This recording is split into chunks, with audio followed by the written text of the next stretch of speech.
If you look at ancient civilizations, I mean, how are the pyramids built? How was Machu Picchu built? Were they using plant medicines to reach these higher states of consciousness? He is a paramedic and he faced death many times. And now he's struggling mentally himself with depression, anxiety, and everything else. Teachers, police officers, anybody who's in, the space that is working with people. It's so important to do your own work, your own self-reflection, heal your nervous system, find ways, and make space for healing so that we can have that capacity moving forward. Whoever thinks that there's going to be heaven, there's going to be heaven. Whoever thinks there's going to be reincarnation, it's going to be reincarnation. Whoever thinks it's going to be nothing, might be nothing. Don't know what's going to happen to us. Content presented in Cheshire Corners is for educational and informational purposes only. Please consult a legal professional if you have any questions or concerns about the content of this disclaimer, this series, or the legal implications surrounding psychedelic substances in your jurisdiction.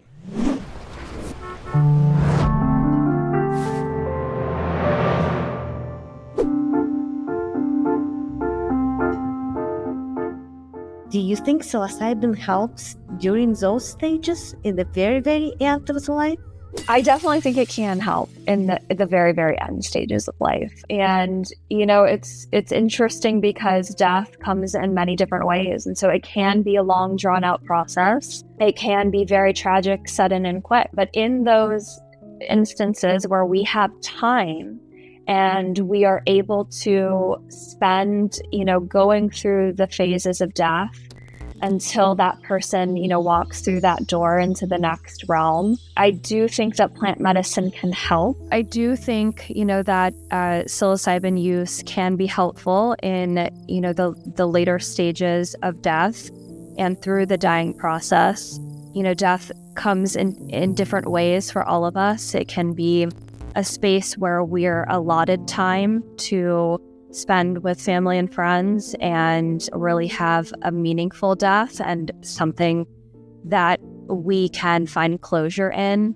Other times it does come as a sudden and tragic event, but if we're in a situation with a patient who's given time, I think that it can be really helpful working with plant medicine. It can offer some closure in different areas if we're given that space and time for a supportive container. And it can also help to alleviate pain and find, we hope, sometimes a mystical experience where people feel that they are part of something larger. And that's, the magic around that mystical experience, but not everybody gets to experience that under plant medicine every time. So it's really important, to have a strong preparation, a strong facilitator, somebody who can hold that container with the medicine in the dying process. So I can't not ask you probably the most important question we all think when we're thinking about psychedelics. Every time we're thinking about psychedelics, I think we're immediately thinking maybe there's more to life.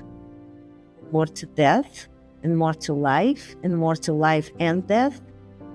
And coming back to one of the greatest books of our time, the Immortality Key. And I think through the whole philosophy of life and death, it just maybe one of the biggest contributions of psychedelics in the journey of understanding life and death. I love that you brought up the Immortality Key because I loved that book. One of my favorite quotes, and this is, one of the inscriptions is, if you die before you die, you won't die when you die. Oh, I just love that. And I love that within the death work realm. I think the beautiful thing about psilocybin and mushrooms is that mushrooms grow in death. they are part of what breaks down decay and death in our earth. And they definitely have a hand in teaching us that those lessons of life, of death. And we see so many themes come up in psilocybin work around death, whether that's your own mortality, whether you're healing from losing a close loved one, whether you're feeling part of, that mystical experience, you're part of something larger, you're feeling that universal pull. It's a teacher. It is a teacher in that way. And the immortality key is fascinating because it goes into, how long has plant medicine been in use? And if you look at ancient civilizations, how are the pyramids built? How was Machu Picchu built? Were they using plant medicines to reach these higher states of consciousness? And in my experience in working with psilocybin and clients and them having these experiences around death, you almost become comfortable in talking about what the medicine is teaching you and showing you. And in that way, you're then becoming more conscious about your own mortality. And what does that look like for everybody? It's going to look different. What do you want your life to look like? And then we start questioning, the systems that are in place. It's just this beautiful orchestra, when you start to use the plant medicine of what does it open up for you. And when we start to think about death, we then start to think about the joy we want in our lives and how do we find that and how do we access that and how do we walk in a truly authentic path. And that is truly what brings joy while we're here in this earth realm. Yeah, I agree that thoughts about death shaping the whole philosophy of life. And if we take in the world not a self-centric way of us living, and if we close our eyes, then darkness become everywhere. But instead, if we just want the telling story of one among all other stories of one, I will not say better, but easier philosophy to live with and to die with. There's one beautiful song by one of the Russian poets, Requiem, about death. She wrote it when she was 20. So people do think about death very early. I think understanding death and understanding life going to bring way better quality of life. I have a patient who just recently mentioned that he is a paramedic and he faced death many times. And now he's struggling mentally himself with depression, anxiety, and everything else in regards to death, secondary trauma. What would you tell him to help people like him and to everybody who struggles with death to the point that they cannot see the beauty of life? My heart really goes out to him and really all first responders because we do, experience death constantly. As a nurse, as a paramedic, as anybody who's a first responder, we experience these tragedies, these tragic incidents, these difficult moments, spaces where people are losing their lives. And we are expected to just move on. We don't get time to process. We don't get time to heal. We are really just forced into the next situation or scenario. And it's so important for healers of any capacity to be doing work to heal those spaces so that we can continue to do the work in healing others. And that's the definition of a wounded healer. I don't know that I was doing that to capacity myself. I was really burnt out as a nurse. And in 2018, we lost my grandfather, and then COVID happened. and I was really, really burned out. And, plant medicine, it is not a panacea of healing. It is a tool. But if we can come to the medicine with intention, and if we can really use it as a way to integrate change into our lives, we will find that healing to then, process what death really means to us as an individual and find that joy that life is, so that we can continue on that life path of being a healer. And I think that's so important for really anybody in the world who's working with people, teachers, police officers, anybody who's in, the space that is working with people. It's so important to do your own work, your own self-reflection, heal your nervous system, find ways, and make space for healing so that we can have that capacity moving forward. From this little beginning of psychedelic renaissance right now, from where we're at, where do you see in the scale of assisted living, hospices, end-of-life journeys for people, what would change in the next 5-10 years? What do you think? I would love to see the shift happen, and I think it already is happening. I see it happening around me all the time, of really just shifting the narrative around death. We really want to have, again, these conversations, to have these open dialogue. That starts before the death process, right?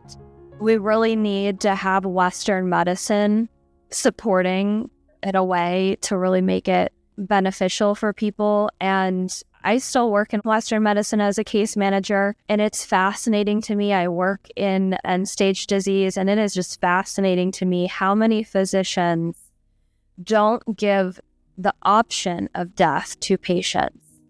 So they're, just so focused on keeping somebody alive as long as possible. When does that, conversation happen about quality of life? And how do you want to die with dignity? There's a great book by Wise. I highly recommend it to everybody to read before their own passing, because again, it talks about the dignity of death. How do you want your death to look like? And so really it's just starting with conversations, and then we see the shifts, the ripples happen when we start to talk about it and get honest about it. It creates a ripple effect into our families, our communities, our world. And so it's changing that perspective for people. It's giving people a release from that fear of death. And it can be a really, really beautiful experience and a beautiful transition if we allow that to happen. I'm thinking about many philosophies, and one of them, again, in one of the greatest Russian philosophical movie, there is a theory that what's going to happen with us is what we believe in.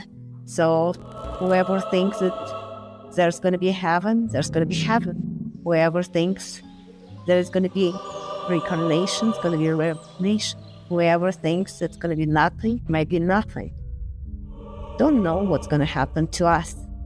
But I think certainly if we believe that this is just the beginning of something beautiful, it won't hurt anybody. It's better to believe, in my opinion, and I came from Soviet Union where people truly, like millions of people, believe in nothing. And I don't think that's any better. Although sometimes nothing can be also beautiful, because you know that you have a chance, you have your story, and you tell your story. And you're living and ending that story can be just as beautiful, but difficult. For me, it's easier to believe that we are part of something bigger and it all has a meaning. And I think then it's just probably easier to think about death. Yeah, it's why it remains the greatest mystery, is because nobody knows, what is on the other side. I do love to delve into, just different cultures and how they approach death. And one of the best books out there is also the Tibetan Book of the Dead. And that's a fascinating read as well, in the sense that it's also preparing you for what is next. Nobody knows, nobody has the answers, and that's the beautiful thing. I think it opens up different ways of thinking instead of being inside of a box. I want to invite everybody to the event we're going to have. That's where we're going to talk about mortality.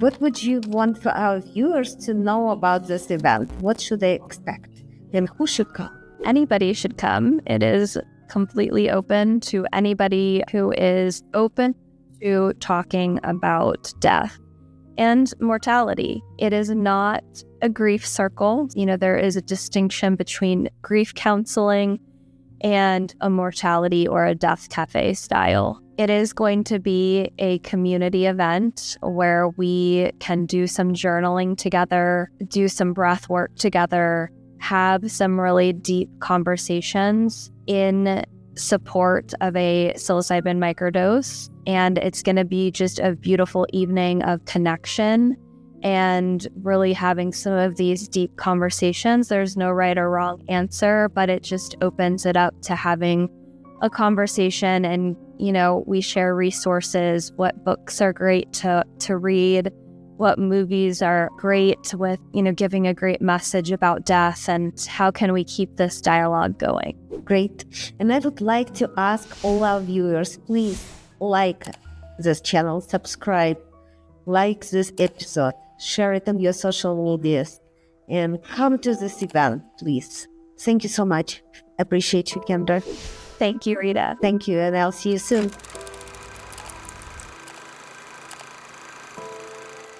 Thanks for watching. If you liked it, please like and subscribe to Cheshire Corners. Tell me what you think in the comments. And as always, don't get psyched out.